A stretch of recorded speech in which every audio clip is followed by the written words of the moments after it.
Bismillahirrohmanirrohim. Qazo namozlar haqida. Avvalo qazo va ado so'zlarini namozga nisbatan qo'llanish haqida. O'z vaqtida o'qilgan namozni ado deb aytamiz. Vaqtida o'qilmay qolgan namozga qazo deymiz. Payg'ambar alayhissalatu vassalam hadislarida kim namozni ado etishni unutsa yoki uxlab qolsa, eslaganda yoki uyg'onganda uni ado qilsa deb marhamat qilganlar. Bu muttafaq alayh darajasidagi hadis.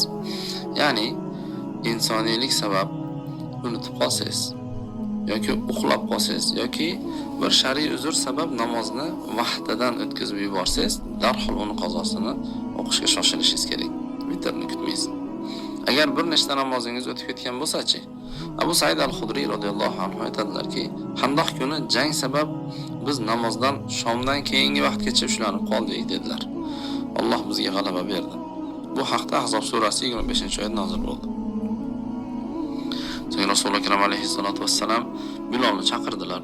Bilol iqomat aytdi, payg'ambar alayhissalom peshin o'qidilar va uni juda chiroyli o'qidilar. So'ng Bilol yana iqomat aytdi. Asr o'qildi. So'ng yana iqomat va shom o'qildi. So'ng iqomat va xufton namozi o'qildi. Bu holat xavf namozi nozil bo'lishidan avval edi deb marhamat qildi. Ya'ni ko'rinib turibdiki, agar bir kunlik namozingiz vaqtida o'qilmay qolgan bo'lsa, ularni qazosini ham kundalik tartibda o'qiysiz.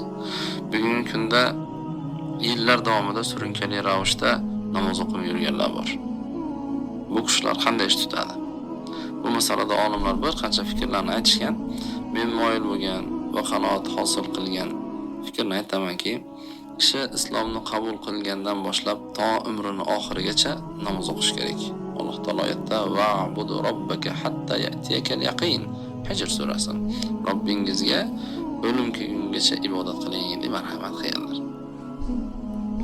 Har kim o'zini musulmon sanagan kunlarida namoz o'qimagan bo'lsa, o'sha kunlarning qazosini o'qish kerak bo'ladi.